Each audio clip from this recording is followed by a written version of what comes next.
അല്ല വണ്ടികളെല്ലാം പലയിടത്തും നിർത്തിയിട്ടേക്കാണ്. അങ്ങോട്ട് ഇവിടെ തന്നെ ഈ ഗ്രൗണ്ടിൽ തന്നെ ഡീസലിന് വില കൂടിയെന്ന് പറഞ്ഞിട്ട് എത്ര വണ്ടി ഇവിടെ നിർത്തിപ്പോയി.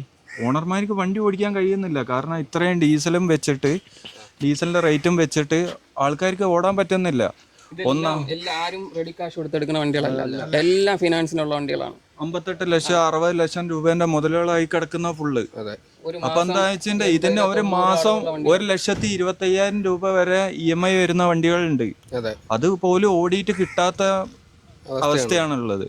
നമ്മൾ യുദ്ധത്തിന്റെ പേര് പറഞ്ഞാൽ യുദ്ധത്തിന്റെ പേരും പറഞ്ഞിട്ട് എല്ലാ സാധനങ്ങളുടെ റേറ്റ് കൂടി. വണ്ടി ഒരു ചായയും കടിയും കിട്ടണമെങ്കിൽ 600 ഉള്ള ബെൽറ്റിന്റെ വില ഇന്നായപ്പോ 900 രൂപ പറയുന്നു. അപ്പൊ നമ്മൾ എന്താ വില കൂടിയെന്ന് ചോദിച്ചാൽ പഴയ സ്റ്റോക്കാണ് ഇരിക്കുന്നത് തന്നെ.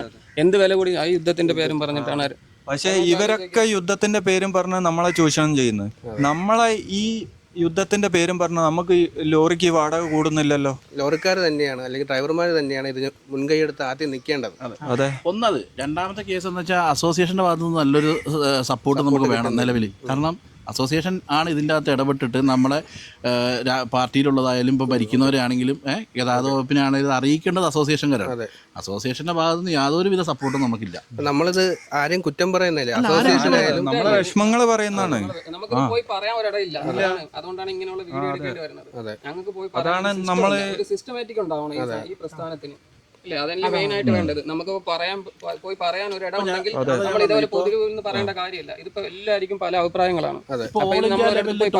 എത്ര രൂപയുടെ മാറ്റം വന്നു? നമ്മളിപ്പോ ഒരു 4 മാസം കൊണ്ട് ടോളിൽ തന്നെ നല്ലൊരു പൈസ മാറ്റം വന്നിട്ടുണ്ട്. യാതൊരുവിധ ഇതും അതുകൊണ്ടില്ല. അതിനകത്ത് വീണ്ടും നമ്മളോട് പറയുന്ന വാടകയിൽ 5,000 രൂപ വീണ്ടും കുറഞ്ഞുകൊണ്ടിരിക്കുന്നു.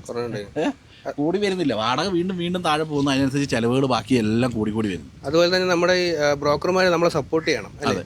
നമ്മളെ സപ്പോർട്ട് ചെയ്യണം. അവരുടെ സപ്പോർട്ടും കൂടെ ഉണ്ടെങ്കിൽ നമുക്ക് അവരാണ് സപ്പോർട്ട് ചെയ്യേണ്ടത്. അവരാണ് ഏറ്റവും കൂടുതൽ നമുക്ക് സപ്പോർട്ട്. ഒരുവിധം ബ്രോക്കർമാരൊക്കെ നമുക്ക് സപ്പോർട്ടായിട്ടുള്ള രീതിയിൽ നിൽക്കുന്നുണ്ട്. പക്ഷേ എങ്കിലും എല്ലാവരും സപ്പോർട്ട് ഉണ്ടെങ്കിൽ നമുക്ക് ഈ പ്രസ്ഥാനം മുന്നോട്ട് കൊണ്ടുപോകാൻ നടക്കുള്ളൂ. അതെ, അസോസിയേഷൻ, ബ്രോക്കർ, ഡ്രൈവർമാർ, ഓണർമാർ എല്ലാം കൂടെ ഒരുമിച്ച് നിൽക്കുകയാണെങ്കിൽ ഒരു ഗ്രൂപ്പായിട്ടുള്ള ഒരു ടീം വർക്കാണ് ഇത്. അപ്പോൾ എല്ലാവരുടെയും സപ്പോർട്ട് ഉണ്ടാവണം. എന്തെങ്കിലുമൊക്കെ ചെയ്യാൻ പറ്റുന്ന നമുക്കൊരു സപ്പോർട്ട് ഉണ്ടാവുന്ന ഒരു വിശ്വാസം ഉണ്ടാവണം സർക്കാരിന്റെ ഭാഗത്തുനിന്ന്. അതെ, അപ്പോൾ എന്തായാലും നമുക്കിത് മുന്നോട്ട് വയ്ക്കാം. ഈ വീഡിയോയിലൂടെ നമുക്ക് മുന്നോട്ട് വയ്ക്കാം. അല്ല, അതാ ഞാൻ പറഞ്ഞത്. നമുക്കിപ്പോൾ ഇത് വേറൊരു ആളുടെ അടുത്ത് പോയിട്ട് നമുക്ക് പറയാനുള്ള വോയിസ് ഇല്ല.